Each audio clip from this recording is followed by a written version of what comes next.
भारत में आज शिक्षा व्यवस्था अंतिम सांस ले रही है। कहीं मिड डे मील घोटाले हो रहे हैं, तो कहीं टीचर भर्ती में घोटाले हो रहे हैं। प्राइमरी स्कूल के सरकारी टीचर्स स्कूल आने को तैयार नहीं है। जैसे तैसे शिक्षा मित्रों के दम पर ये विद्यालय चल रहे हैं।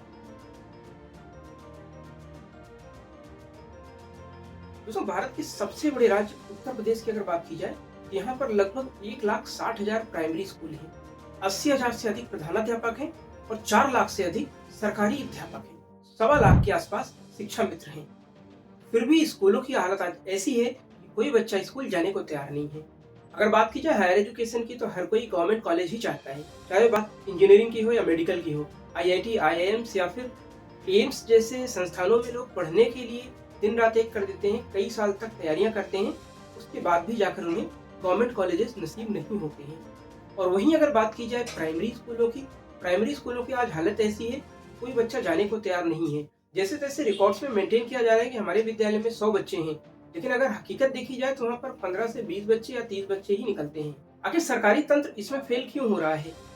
क्या घोटाले कारण है, या फिर सरकार की लापरवाही कारण है, या फिर जो सुविधाएं दी जानी चाहिए वो सुविधाएं सरकार नहीं दे पा रही है? आइए इसको डिटेल से एनालिसिस करते हैं और समझते हैं ऐसी क्या मजबूरियां हैं सरकार की जो ऐसे स्कूलों को प्रमोट नहीं कर पा रही है, या फिर वहां पर छात्र जाने के लिए तैयार नहीं है और हर साल ड्रॉप आउट रेट बढ़ता जा रहा है। अगर ग्रामीण क्षेत्रों में बात की जाए, तो सभी प्राइमरी स्कूलों में 2 से 3 कमरे होते हैं। 2 से 3 कमरे।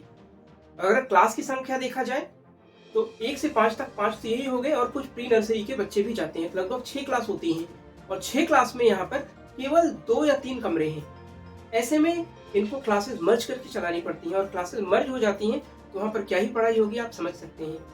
सबसे पहले तो मैं कहूँगा यहाँ पर इंफ्रास्ट्रक्चर की फेलियर है। अगर तुलना की जाए प्राइवेट विद्यालयों से, तो प्राइवेट विद्यालय कितना भी छोटा विद्यालय क्यों ना हो, वहाँ पर कम से कम एक क्लास के लिए एक रूम अवेलेबल होता है। कभी कभी एक क्लास के मल्टीपल सेक्शंस बनाए जाते हैं, और उन सभी सेक्शंस के लिए अलग अलग टीचर होते हैं। क्या ये सुविधा हमारे प्राइमरी विद्यालयों में है? सेक्शन के हिसाब से आप टीचर्स की बात मत कीजिए, यहाँ पर क्लास के हिसाब से भी हमारे पास प्रॉपर टीचर की व्यवस्था नहीं है, और जो है भी वो स्कूल आना नहीं चाहती। अगर 9 बजे की क्लास है तो 10 बजे तक आएंगे और मर्ज करके क्लास पढ़ाएंगे। 2 टीचर 5 या 6 कक्षाएं पढ़ा रहे होते हैं।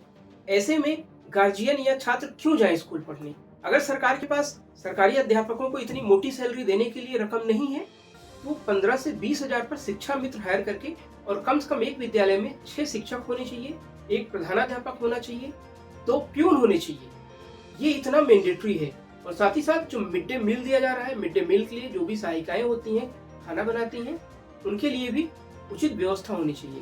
अभी कुछ दिन की बात है, ये मध्य प्रदेश की तस्वीर है, आप वीडियो में देख सकते हैं किस तरीके से स्वास्थ्य के भरण पोषण के नाम पर यहाँ पर दूध में पानी नहीं मिलाया जा रहा है, पानी में दूध मिलाया जा रहा है। और जब बात की गई, रिसर्च किया गया, तो पता चला इतना पैसा नहीं आता है कि उसमें प्रॉपर दूध दिया जा सके या डाइट दी जा सके। अगर बात की जाए उत्तर प्रदेश की, तो यहाँ पर किस तरीके से मिड डे मील के लिए धन का एलोकेशन होता है। पहले यहाँ पर प्राइमरी विद्यालय के छात्रों के लिए जो 1 से 5 तक क्लास में पढ़ते हैं, उनके लिए 5 रुपए 45 पैसे था, लेकिन अब इसमें 69 पैसे की बढ़ोतरी करके 6 रुपए 19 पैसे कर दिया गया है। एक छात्र के लिए प्रतिदिन के हिसाब से 6 रुपए 19 पैसे दिया जाता है। आप सोचिए, 6 रुपए 19 पैसे में छात्र के लिए क्या ही पोषण मिल सकता है। और बड़े छात्रों के लिए जो जूनियर हाई स्कूल में पढ़ते हैं, 6 से 8वीं छात्र के लिए, उनके लिए 8 रुपए 17 पैसे से बढ़ा करके 9 रुपए 29 पैसे कर दिया गया है। तो सोचिए, 9 रुपए में और 6 रुपए में उनको क्या भरण पोषण दिया जा सकता है। ऐसे में बात सीधा है कि पानी में ही दूध मिलाकर उनको दिया जाएगा। और अगर बात की जाए इंफ्रास्ट्रक्चर की, तो इंफ्रास्ट्रक्चर के नाम पर 2 कमरे होते हैं, उसमें एक में प्रधानाध्यापक बैठ जाता है, एक में 2-3 क्लास मर्ज कर दी जाती है। जो बच्चे बचते हैं उनको बाहर पेड़ों के नीचे बिठाकर पढ़ाया जाता है। इस तरीके की शिक्षा व्यवस्था से वो शिक्षा ग्रहण नहीं कर पाएंगे, बल्कि अपना समय व्यर्थ करेंगे और अपना भविष्य खराब करेंगे। अगर बात की जाए प्राइमरी स्कूल के इंफ्रास्ट्रक्चर के बारे में, तो कम से कम वहाँ पर 6 कमरे उपलब्ध होने चाहिए, एक प्रिंसिपल ऑफिस, एक टीचर्स ऑफिस होना चाहिए, साथ ही साथ एक गोदाम होना चाहिए जहाँ पर मिड डे मील या अतिरिक्त सामान रखा जा सके या स्पोर्ट के सामान रखे जा सके।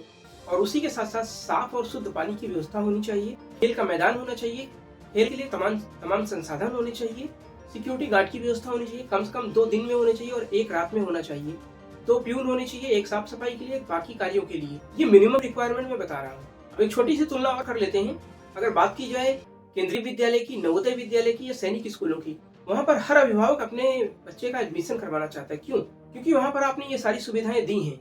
अगर आप बात करते हैं प्राइमरी स्कूलों की, यहाँ पर शिक्षकों को एक अच्छी खासी सैलरी जाती है, लाखों रुपए तक की सैलरी उठा रहे हैं शिक्षक, लेकिन एजुकेशन सिस्टम की बात की जाए तो पूरी तरीके से धराशायी हो रखा है। राजस्थान के एक विधायक ने बड़ी अच्छी बात बोली है, ये वीडियो देखिए, उसके बाद हम इस पर डिस्कस करते हैं। शिक्षा व्यवस्था तब सही होगी जब हम एक कानून लाएंगे, हम इस चीज की अनिवार्यता करेंगे कि चाहे पंच हो, चाहे सरपंच हो, चाहे प्रधान हो, चाहे प्रमुख हो, चाहे विधायक हो, चाहे सांसद हो, सभी के बेटे उस सरकारी स्कूल में पढ़ेंगे। इस चीज का कानून लाएंगे तब जाके ये शिक्षण व्यवस्था जो है ये पूरे तरीके से सही हो पाएगी। क्या बात करेंगे? मैं तो यहां खड़ा रह के माननीय मुख्यमंत्री जी से कहना चाहूंगा कि आप ऐसा नियम लाए, हम आपका सहयोग करेंगे और मिलके, और आप देखें अगर ऐसा कानून राजस्थान में आता है कि साथ ही साथ अधिकारियों के भी जो पुत्र हैं वो सरकारी स्कूल में पढ़ेंगे, तो निश्चित रूप से ये जो शिक्षण व्यवस्था है ये सही होगी। आज के समय में आप देखेंगे कि कोई भी सक्षम व्यक्ति सरकारी स्कूल की तरफ नहीं जाता, कोई ध्यान नहीं देता, ना हम देते हैं ना सरकारी सिस्टम देता है। आम आदमी, गरीब व्यक्ति, वंचित व्यक्ति का जो पुत्र है वो वहां पढ़ता है। पर क्या साहब हमें उसकी चिंता है? अगर आप केंद्रीय विद्यालय जैसी सुविधाएं प्राइमरी विद्यालयों में भी देने लगेंगे तो यकीन मानिए लोग प्राइवेट स्कूल में नहीं जाएंगे बल्कि आपके गवर्नमेंट स्कूल में ही जाएंगे। बाकी देशों से अगर तुलना की जाए, अमेरिका और यूरोप जैसे देशों में क्या होता है कि सर्वेज होते हैं हर साल, हर 6 महीने पर। अगर छात्रों की संख्या बढ़ती है नए स्कूल खोले जाते हैं, लेकिन हमारे यहाँ सर्वेज होते हैं छात्र कम है तो स्कूल को बंद कर दिया जाए या फिर मर्ज कर दिया जाए। ये जो सुझाव वीडियो में दिया गया, अगर ये इम्प्लीमेंट कर दिया जाता है और उसके साथ ही साथ इंफ्रास्ट्रक्चर पर ध्यान दिया जाता है तो यकीन मानिए अगर आप केंद्रीय विद्यालय जैसी सुविधाएं प्राइमरी विद्यालयों में देने लगेंगे, जिस दिन सारी कक्षाओं के लिए टीचर उपलब्ध होंगे, सारी फैसिलिटीज उपलब्ध होंगे, बच्चों के लिए पंखा होगा, बच्चों के लिए साफ पानी होगा, बच्चों के लिए टॉयलेट्स होंगे, बच्चों के लिए खेल के मैदान होंगे और वो सारी सुविधाएं होंगी जो केंद्रीय विद्यालयों में दी जाती हैं, तो कोई भी गार्जियन अपने बच्चे को किसी भी प्राइवेट स्कूल में नहीं भेजना चाहेगा और कोई भी बच्चा किसी ऐसे संस्थान में नहीं जाना चाहेंगे कि जहाँ पर पढ़ाई के नाम पर धन उगाही होती है। लेकिन आज मजबूरी है, आप सुविधाएं नहीं दे रहे हैं। ऐसे में अगर गार्जियन अपने बच्चों को अगर उन प्राइवेट विद्यालयों में ना भेजें तो कहाँ भेजें? क्या आप उनका भविष्य अंधकार में डाल दें? ये सवाल है मेरा हर प्रदेश के मुख्यमंत्रियों से और साथ ही साथ प्रधानमंत्री जी से भी। आप इस क्षेत्र में ध्यान क्यों नहीं दे रहे हैं?